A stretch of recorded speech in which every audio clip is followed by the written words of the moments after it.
សាសនាទាំងអស់មានក្រឹតវិន័យសម្រាប់ប្រដៅតម្រង់មនុស្សឲ្យធ្វើល្អហើយប្រព្រឹត្តសេចក្តីសុចរិតសាសនាទាំងអស់បង្រៀនថាកុំលួច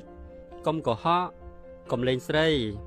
ក៏មានក្រឹតវិន័យច្រើនជាងនេះទៅទៀតដែលនាំឲ្យធ្វើល្អ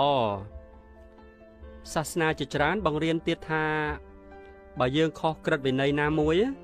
ដូចជាយើងខុសក្រឹតវិន័យទាំងអស់ដែរបើមានទឹកសុទ្ធមួយកែវហើយដាក់ទឹកកខ្វក់សូម្បីតែមួយដំណក់ចូលទៅ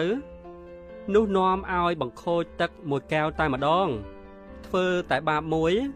បនអស់រលីង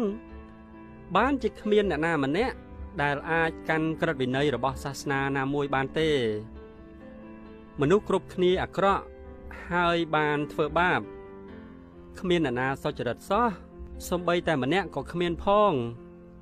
គ្មានអ្នកណាដែលអាចកាន់ក្រឹតវិន័យទាំងអស់របស់សាសនាណាមួយបានទេព្រះគម្ពីររបស់សាសនាគ្រីស្ទក៏បាននិយាយថាគ្មានអ្នកណាដែលរាប់ជាសុចរិតនៅចំពោះទ្រង់ដោយអាងការប្រព្រឹត្តតាមក្រឹតវិន័យនោះឡើយក្រឹតវិន័យគ្រាន់តែសម្ដែងឲ្យស្គាល់អំពីអំពើបាបតែប៉ុណ្ណោះ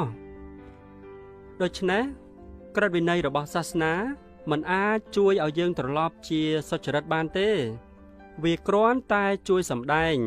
ឲ្យយើងឃើញអំពើបាបរបស់ខ្លួនតែប៉ុណ្ណោះបើសិនជាដូច្នេះតើយើងទាំងអស់គ្នាត្រូវជាប់ក្នុងអំពើបាបដរាបទៅឬអីទេយើងនៅមានសង្ឃឹមក្នុងព្រះគ្មានសង្ឃឹមនៅក្នុងក្រឹតវិន័យរបស់សាសនាប៉ុន្តែនៅមានសង្ឃឹមក្នុងព្រះតើព្រះណាមួយអាចជួយមនុស្សយើងបានសាសនាជាច្រើនថាសង្គ្រោះខ្លួនទៅលាងបាបចេញដោយខ្លួនឯងប៉ុន្តែព្រះយេស៊ូវនិយាយថាមនុស្សទាំងអស់នៅចុងផែនដីអើយចូលមើលមកអញហើយទទួលសេចក្តីសង្គ្រោះចោល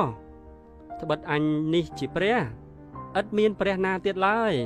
គឺអញនេះហើយជាអ្នកលុបអំពើរំលងរបស់ឯងនេះចេញ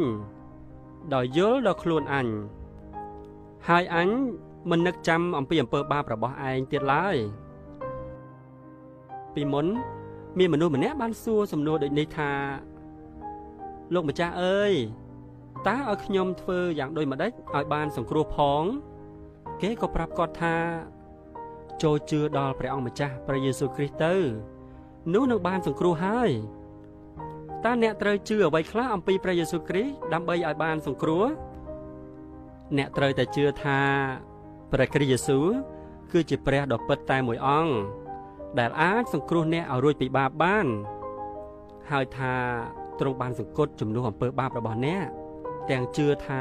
ទ្រង់បានរស់ពីស្លាប់ឡើងវិញបើអ្នកជឿអញ្ចឹងនោះត្រូវតែទុកចិត្តលើទ្រង់ផងចុះដោយទទួលទ្រង់ជាអ្នកសង្គ្រោះរបស់អ្នកបើសិនជាអ្នកមិនទាន់ជឿប៉ុន្តែចង់រកផ្លូវឲ្យរួចពីបាបសូមស្វែងយល់អំពីព្រះគ្រីស្ទយេស៊ូវបន្ថែមទៀតព្រះស្រឡាញ់អ្នកណា